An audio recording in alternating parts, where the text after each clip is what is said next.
ವಯಸ್ಸಿನ ಮಿತಿ ಏನಾದರೂ ಇದೆಯಾ, ಅಥವಾ ಏನಾದರೂ ಒಂದು ವ್ಯಾಪ್ತಿಯ ಮಿತಿ ಇದೆಯಾ, ಲಿಮಿಟೇಷನ್ಸ್ ಇದೆಯಾ ಅವಧಾನಕ್ಕೆ? ಒಳ್ಳೆಯ ಪ್ರಶ್ನೆ.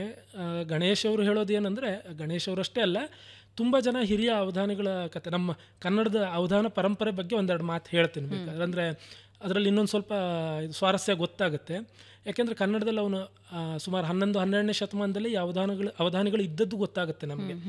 ಆ ಬಳಿಕ ನಮ್ಮ ಇದು ಈ ಕವಿಕಾಮನ ಶೃಂಗಾರ ರತ್ನಾಕರದಲ್ಲಿ ಅವನು ಹೇಳಿರೋದು, ಶೃಂಗಾರ ಶತಕದಲ್ಲಿ ಹೇಳಿರೋ ಪದ್ಯಗಳ ನಂತರ ಅಲ್ಲಿ ಇಲ್ಲಿ ಶಾಸನಗಳಲ್ಲಿ ಕೆಲವು ಕಾವ್ಯಗಳಲ್ಲಿ ಎಲ್ಲ ಗೊತ್ತಾಗ್ತಾ ಹೋಗುತ್ತೆ ಅವಧಾನಿಗಳು ಇದ್ದರು, ಈ ಥರ ಅವಧಾನ ಮಾಡ್ತಿದ್ರು ಅಂತ. ಆ ಬಳಿಕ ಬೆಳ್ಳಾವೆ ನರಹರಿ ಶಾಸ್ತ್ರಿಗಳು ನಮ್ಮ ಚಲನಚಿತ್ರಕ್ಕೆಲ್ಲ ಸಾಹಿತ್ಯ ಬರೆದವರು, ಬಹಳ ಪ್ರಸಿದ್ಧರಾದಂಥವ್ರು. ಅವರು ಅಷ್ಟಾವಧಾನಗಳನ್ನು ಮಾಡಿದ್ದ ಇತಿಹಾಸ ನಮಗೆ ಗೊತ್ತಾಗುತ್ತೆ 1921-22ನೇ ಇಸ್ವಿಯ ಸುಮಾರಿಗೆ. ಆ ಸಂದರ್ಭದಲ್ಲಿ ಅಲ್ಲಿ ತೆಲುಗಿನಿಂದ ತಿರುಪತಿ ವೆಂಕಟ ಕವಿಗಳ ಶಿಷ್ಯರಾದವರು ಪಿಸುಪಾಟಿ ಚಿದಂಬರ ಶಾಸ್ತ್ರಿಗಳು ಅನ್ನೋರು ಅಲ್ಲಿಂದ ಇಲ್ಲಿ ಮೈಸೂರಿಗೆ ಬಂದಾಗಲೋ ಏನೋ ಒಂದು ಅವಧಾನ ಮಾಡಿದ್ರಂತೆ ಸಂಸ್ಕೃತದಲ್ಲಿ. ಅವರ ಸಂಸ್ಕೃತ ಅವಧಾನ ನೋಡಿ, ಅವ್ರಿಗಿಂತ 10 ವರ್ಷ ದೊಡ್ಡವರು ಇವರು, ಬೆಳ್ಳಾವೆಯವರು. ಅವರು ಈ ಅವಧಾನ ಕಲೆ ಚೆನ್ನಾಗಿದೆ ಅಂತ ಅವರು ಆಗಲೇ ಸಾಕಷ್ಟು ಕಾವ್ಯಗಳನ್ನು ಎಲ್ಲ ರಚನೆ ಮಾಡಿದಂಥವ್ರು. ಅವರು 20ನೇ ಇಸ್ವಿ ಅಂದರೆ ಅವ್ರಿಗೆ ಸುಮಾರು 35-40 ಹತ್ತತ್ರ ಇದ್ರೋ ಏನೋ, 30 ನಂತರ ಇತ್ತು ವಯಸ್ಸು ಅನಿಸುತ್ತೆ. ಅವರು ಪಿಸುಪಾಟಿ ಚಿದಂಬರ ಶಾಸ್ತ್ರಿಗಳು ಅವ್ರಿಗಿಂತ ಕಿರಿಯವರು, ಅವರಲ್ಲಿ ಶಿಷ್ಯತ್ವವನ್ನು ಸ್ವೀಕರಿಸಿ ಅವಧಾನವನ್ನು ನನಗೆ ಕಲಿಸ್ಕೊಡಿ ಅಂತಂದ್ರಂತೆ. 1 ವರ್ಷ ಹೆಚ್ಚು ಕಡಿಮೆ ಅವ್ರ ಹತ್ರ ಅಭ್ಯಾಸ ಮಾಡಿ, ಆ ಬಳಿಕ 21ನೇ ಇಸ್ವಿಯಲ್ಲಿ ಅವ್ರ ಹತ್ರ ಅಭ್ಯಾಸ ಮಾಡಿ 22ನೇ ಇಸ್ವಿಯಲ್ಲಿ ಇವರು ಅಷ್ಟಾವಧಾನವನ್ನು ಮಾಡಿದ್ರಂತೆ. ಅಂದರೆ ಅವರಿಗೆ ಮೊದಲಿಗೆ ಆ ಪೂರಕವಾದ ಸಾಮಗ್ರಿಗಳು ಇರಬೇಕು, ಆಮೇಲೆ ಅದಕ್ಕೆ ವಯಸ್ಸಿನ ಮಿತಿ ಇಲ್ಲ ಹೇಳೋದು ಒಂದು, ಆದರೆ ಮಿತಿನೂ ಇದೆ ಹೇಳೋದು ಅವರಿಂದಲೇ ಗೊತ್ತಾಗುತ್ತೆ ನಮಗೆ. ಅವರು ಆ ಬಳಿಕ ಒಂದು 6-8 ವರ್ಷಗಳಲ್ಲಿ 6-8 ವರ್ಷ ಇಲ್ಲ 2.5-3 ವರ್ಷ ಅಷ್ಟೇ ಅನಿಸುತ್ತೆ, ಒಂದು 20-30 ಅವಧಾನಗಳನ್ನು ಮಾಡಿದ್ರು. ಆ ಬಳಿಕ ಮತ್ತೆ ಮಾಡಿರೋ ದಾಖಲೆಗಳು ಸಿಗ್ತಾ ಇಲ್ಲ. ಯಾಕೆಂದರೆ ಅದು ಅವ್ರಿಗೆ 40 ವರ್ಷ ದಾಟಿರೋ ಕಾರಣವೂ ಇರ್ಬೋದು. ನಮ್ಮ ವಿಜ್ಞಾನಿಗಳೆಲ್ಲ ಹೇಳೋದು 40 ವರ್ಷದ ನಂತರ ನೆನಪಿನ ಶಕ್ತಿಯ ಈ ಸೆಲ್ಗಳು ಮಿದುಳಿನಲ್ಲಿ ಇದಾಗೋಲ್ಲ, ಸಾಯ್ತಾ ಹೋಗುತ್ತೆ ಅಂತಲೋ ಏನೋ ಹೇಳ್ತಾರೆ. ಹಾಗಾಗಿ ನೆನಪಿನ ಶಕ್ತಿ ಕಡಿಮೆ ಆಗ್ತಾ ಹೋಗುತ್ತೆ 40ರ ನಂತರ ಅಂತ ಹೇಳ್ತಾರೆ. ಹಾಗಾಗಿ ಅದಕ್ಕೂ ಮೊದಲು ಅವಧಾನ ಮಾಡೋ ಸಾಧ್ಯತೆಗಳು ಜಾಸ್ತಿ, ಚೆನ್ನಾಗಿರುತ್ತೆ, ಮಾಡ್ಬೋದು ಅಂತ. ಇನ್ನೊಂದು ಆ ಬಳಿಕ ಸ್ವಲ್ಪ ಕಷ್ಟ ಆಗುತ್ತೆ ಅಂತ. ಅಸಾಧ್ಯ ಅನ್ನೋದು ಏನಿಲ್ಲ, ಯಾಕೆಂದರೆ ನಮ್ಮ ಶತಾವಧಾನಿಗಳ ಮಿತ್ರರು, ನಮ್ಮ ಈ ಪದ್ಯಪಾನ ಸಂಸ್ಥೆ ಎಲ್ಲ ನಡೆಯೋದು ಅವ್ರ ಮನೆಯಲ್ಲೇ ಗೋಷ್ಠಿಗಳು ನಡೆಯೋದು. KBS ರಾಮಚಂದ್ರ ಅಂತ, ಅವ್ರಿಗೆ 60ನೇ ವಯಸ್ಸಿನಲ್ಲಿ ಅವರು ಅಷ್ಟಾವಧಾನ ಮಾಡಿದ್ದಾರೆ. ಅಂದರೆ ಅದಕ್ಕೆ ವಯಸ್ಸಿನ ಮಿತಿ ಇಲ್ಲ, ಮಾರ್ಗ ಅಷ್ಟೇ, ಯಾವ ವಯಸ್ಸಿನಲ್ಲಿ ಬೇಕಾದರೂ ಮಾಡ್ಬೋದು. ಹೆಣ್ಣುಮಕ್ಕಳು ಯಾರಾದರೂ ಅಷ್ಟಾವಧಾನಿಗಳಿದಾರಾ?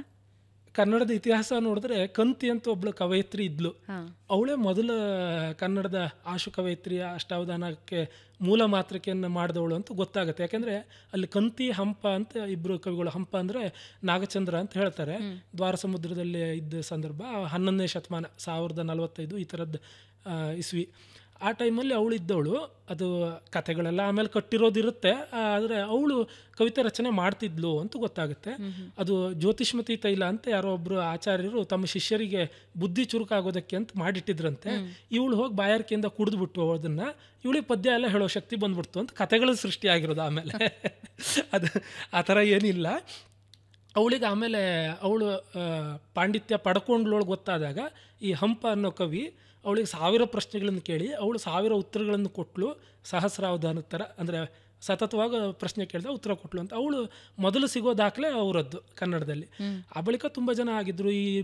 ಇಲ್ಲಿ ತಮಿಳ್ನಾಡಿನ ಹತ್ತಿರ ಅನಿಸುತ್ತೆ, ತಂಜಾವೂರಿನಲ್ಲೋ ಎಲ್ಲೋ ಇದ್ದಂಥ ಕೆಲವು ಕವಯಿತ್ರಿಯರು ಇದ್ದರು. ಈ ಥರ ಎಲ್ಲ ಆಗುತ್ತೆ.